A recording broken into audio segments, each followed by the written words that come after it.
Les enjeux actuels des marques sur Twitter, il y en a trois. Le premier, c'est vraiment de bien connaître leurs audiences. Il faut savoir que Twitter, c'est quand même le premier focus group du monde. Le deuxième enjeu, c'est de savoir lancer ces nouveautés. On est aujourd'hui le meilleur compagnon pour accompagner les marques dans leur lancement de produits, lancement de films, lancement de manifestos. C'est vraiment une dimension qui est très forte sur la plateforme et qui a été aussi prouvée par des études qu'on a menées avec notamment Bain, qui a interrogé des 650 directions marketing, qui aujourd'hui déclarent qu'ils ont 2 fois plus de chances de réussir leur campagne s'ils intègrent du Twitter. La troisième dimension, c'est se connecter à l'actualité. Twitter, c'est là où les tendances se développent et aussi les phénomènes culturels et les grands mouvements. Et il y a d'autres études qui ont montré que la pertinence culturelle, elle apportait une dimension de préférence de marque qui était forte et qu'aujourd'hui, quand on est capable de s'intégrer de manière pertinente dans la conversation, on a, quand on est une marque, plus de chances de se connecter à l'actualité et donc avec ses audiences. On a mis en place Twitter Next pour répondre aux besoins croissants que les marques ont de comprendre leurs audiences.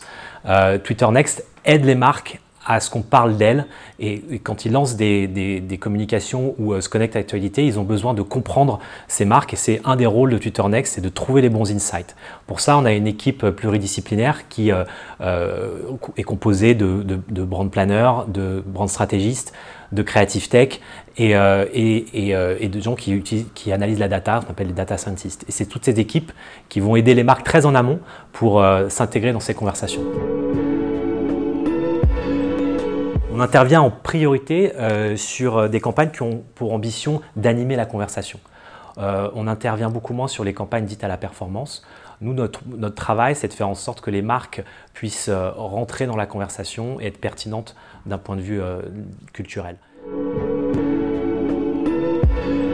Alors, Twitter Next, c'est assez simple. On est un peu les sparring partners des agences de communication. C'est-à-dire qu'on est au service des marques et de leurs agences, mais on n'empiète pas sur le métier des agences puisqu'on ne produit rien.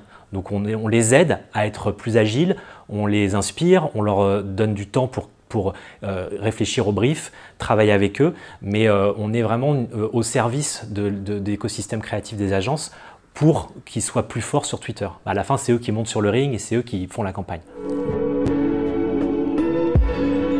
Qu'est-ce qui va évoluer dans les années à venir? D'un point de vue créatif, ce qui va permettre aux marques d'évoluer, c'est qu'elles vont avoir de plus en plus la capacité à se connecter à la culture. Et aujourd'hui, on sait que c'est ce qui intéresse les gens, c'est qu'une marque elle soit dans cette pertinence culturelle. Et l'ADN de Twitter, qui est depuis toujours public, live et conversationnel, va aider de plus en plus les marques à faire bouger les lignes de leur perception, démontrer leurs engagements. On a beaucoup parlé de purpose, mais on est en plein dedans, car aujourd'hui, c'est vraiment une dimension qui s'accentue sur la plateforme et qu'on observe et qui va, dans les années à venir, être amenée à évoluer encore de manière assez forte.